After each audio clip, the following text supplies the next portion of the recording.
purpose of this multimodal presentation is to locate using information relevant to the motor learning and evaluate whether game or skill-based practice is more suited to my style of learning and physical performance skill that I need to develop most in the game of futsal.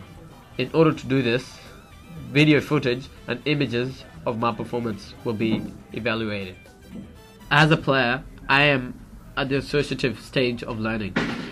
The associative stage is characterized as much less verbal information, smaller gains in performance, conscious performance, adjustment making, awkward and disjoint movement, and taking a long time to complete. This is due to the purpose of multi-sports and the transference of skills. The first is soccer. During my childhood, I was exposed to soccer. Therefore, I developed basic skills such as shooting, passing, and dribbling, which use discrete motor skills. The other is basketball, which helped me to work on my footwork, attacking, and defensive serial motor skills. As an associative player, I believe both game and skill-based practices will help me develop most in my game. The factors of learning must be taken into consideration in order to obtain the best results. As a male, everything is much easier for me. The dysmorphic individual excels in strength, agility, and speed. The medium structure and height, along with their tendency to gain muscle and strength, easily makes them a strong candidate for a top athlete in any sport. They can sustain low body fat levels and find it easy to lose and gain weight. My Samoa type is perfect and is compatible with the sport, and I am at the right age of learning. My body composition and personality are also factors that help me excel in futsal. However, my attitude, motivation, and emotions towards learning can change from time to time. The quality of learning is high due to the fact we have a highly qualified futsal coach, which is a full-time teacher. Having one coach and over 30 people does not provide adequate learning environment.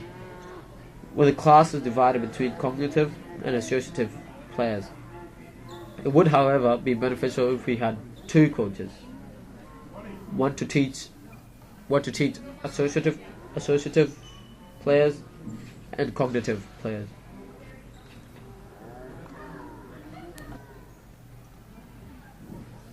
The game of futsal uses various motor skills, which can be grouped into movement and timing, amount of movement, amount of muscles, use, and environment.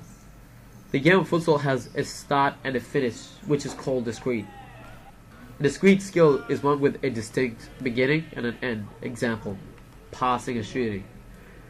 When a skill has no distinct beginning or end, it is called continuous, which has no start or finish.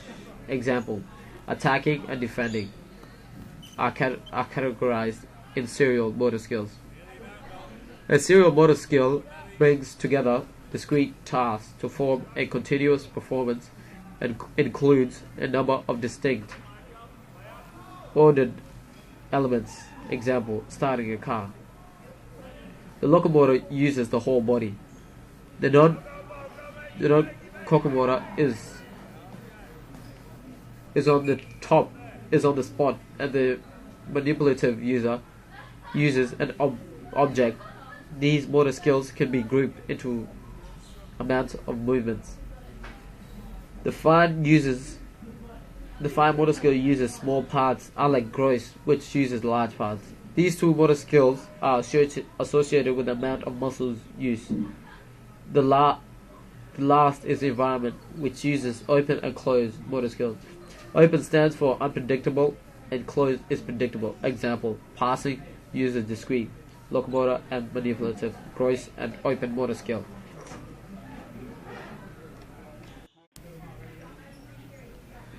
This analytical essay will explore whether game or skill-based practice is best suited for my style of learning. I believe both skill-based and game practice are best suited to my style of learning. As a player in futsal, it is necessary to learn basic skills. Skills in futsal are the fundamentals that each player must learn. For example, passing, dribbling, and shooting are basic skills needed. So as a player, it is necessary to learn the fundamental skills. Game-based learning is crucial in gaining experience. To a player, experience is everything. The more you play, the better you will become. For example, what is the point of training a skill constantly if you cannot perform that skill in a game?